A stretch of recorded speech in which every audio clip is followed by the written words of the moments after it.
Dear students, Urmila Yadav Hindi classes पे आपका स्वागत है। मेरे पास अभी कक्षा 12वीं विषय हिंदी की जो परीक्षा कल यानी कि 30 मार्च 2022 को संपन्न हुई थी, उसका सेट सी उपलब्ध है।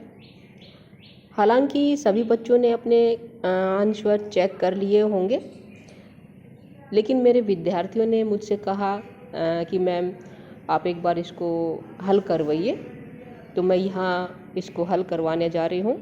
आप जिसने भी आपने क्वेश्चन चेक कर लिए हैं या नहीं किए हैं, वो यहाँ से मिलान कर सकते हैं और देख सकते हैं कि आपके कितने सही हैं। चलिए देखते हैं। पहला प्रश्न हमारे सामने है, प्रातःकालीन आकाश कैसा प्रतीत होता है? राख से लिपा हुआ चौका, नीले शंख जैसा, लाल खड़िया चाक जैसा या उपयुक्त सभी। देखिए, पहली पंक्ति में लिखा हुआ है कि नीले शंख जैसा, तो यहाँ पे सभी उपमानों का प्रयोग तो किया है, लेकिन जो पहला ये जो दूसरा विकल्प नीले शंख जैसा, प्रातःकालीन आकाश कैसा था, जो पहली पंक्ति के अनुसार जो कविता में दी हुई है उसके अनुसार नीले शंख जैसा। ठीक है, बाकी सभी का प्रयोग तो हुआ है, लेकिन पहली पंक्ति उसके अकॉर्डिंग नीले शंख जैसा होगा। दूसरा है, प्रातःकालीन नभ के लिए कवि ने कितने उपमानों का प्रयोग किया है? 2, 3, 4, 5। तो इसका जो सही विकल्प होगा वो होगा 5। अब 5 कैसे है? एक तो शंख जैसे नीले बताया है, दूसरा काली सील जैसा बताया है, स्लेट जैसा भी बताया है, और युवती जैसा भी बताया है, और एक और रह गया है,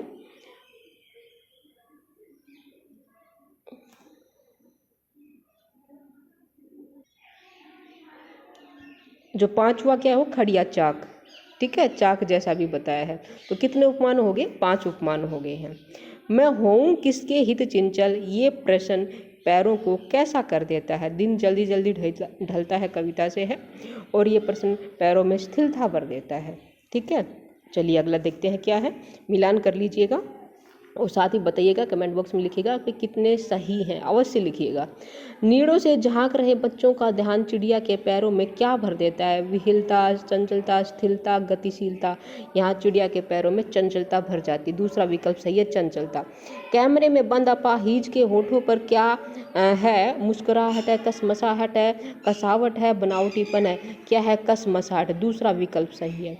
दूरदर्शन वाले बंद कैमरे में किसे लाए थे? शक्तिवान को, अपाहिज को, समर्थ को, कैमरामैन को। बंद कमरे में किसको लाए थे? अपाहिज को लाए थे। ठीक है। पर्दे पर किसकी कीमत होती है? पैसे की, खबर की, वक्त की, कवि की। किसकी कीमत होती है पर्दे पर? वक्त की कीमत होती है।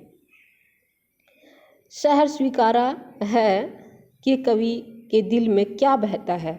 पानी, झरना, सागर, लहर। शहर स्वीकारा, गजानन माधव मुक्तिबोध। इनकी कविता में झरना, दिल में क्या बहता है? झरना। कविता में बहलाती सहलाती आत्मीयता क्या नहीं होती? सहन, स्वीकार, बर्दाश्त, सक्षम। क्या नहीं होती? बर्दाश्त नहीं होती। प्रलाप कौन कर रहा था? राम, लक्ष्मण, हनुमान, भरत। कौन कर रहा था प्रलाप?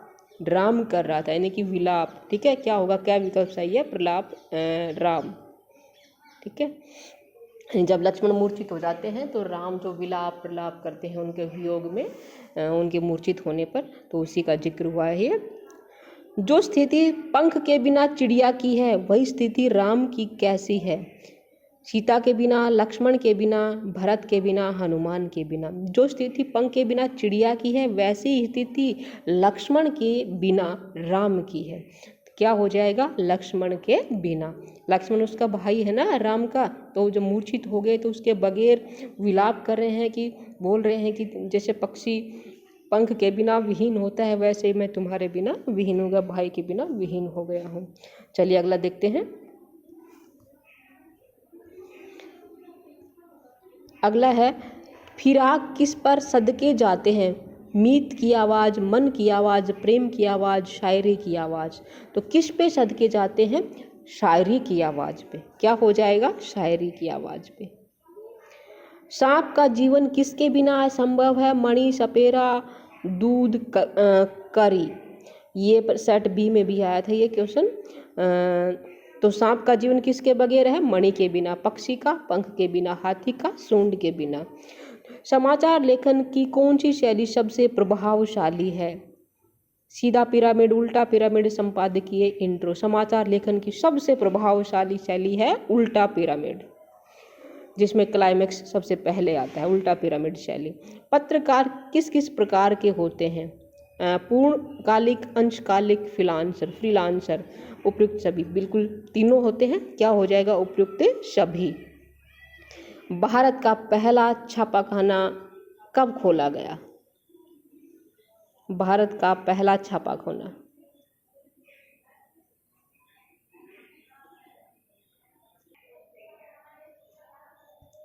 1556 में।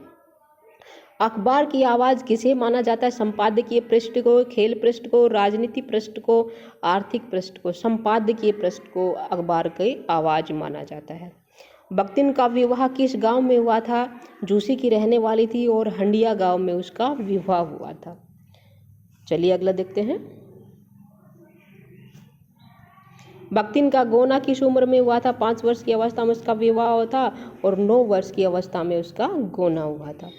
लेखिका ने बख्तिन का नामकरण क्या देखकर किया था? वेशभूषा, कंठी माला, साड़ी, धोती। कंठी माला, उसके गले में माला थी मोतियों की, उसको देख के लेखिका महादेवी वर्मा ने उसका नामकरण बख्तिन किया था। लक्ष्मी ने उसका वास्तविक नाम था। महादेवी वर्मा अपने परिवार में किस बात के लिए प्रख्यात थी? पाक विद्या के लिए, सोने के लिए, हंसने के लिए, पढ़ाने के लिए। महादेवी वर्मा अपने परिवार में किस बात के लिए प्रख्यात थी? भाई इस क्वेश्चन में मुझे थोड़ा डाउट लग रहा है। मेरे अकॉर्डिंग ये पढ़ाने के लिए आएगा। बाकी इसको देखते हैं क्या आंसर की आती है। मॉल में कैसा माल बेचा जाता है? सस्ता, खराब, टिकाऊ, ब्रांडेड।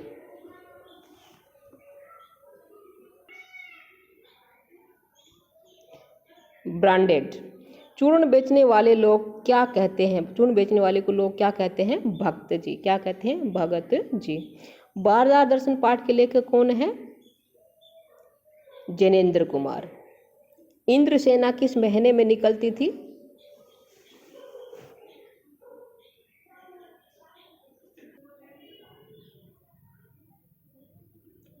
इंद्रसेना किस महीने में निकलती थी? इसका सही चैत, आषाढ़, श्रावण, कार्तिक। तो सही उत्तर होगा आषाढ़। जब बारिश नहीं होती है तो आषाढ़ में मेंढक मंडल की इंद्रसेना गांव में निकल जाती थी। जन्माष्टमी पर क्या बांटते थे? लड्डू, मिठरी, पंजीरी, बर्फी। पंजीरी। जन्माष्टमी पर क्या बांटते थे? पंजीरी। अगला है, जेठ महीने का सबसे गर्म समय किस नाम से पुकारा जाता है? लू तपा, अग्ना तपा, प्रचंड तपा, दस तपा। तो ये क्या होगा? 10 तपा।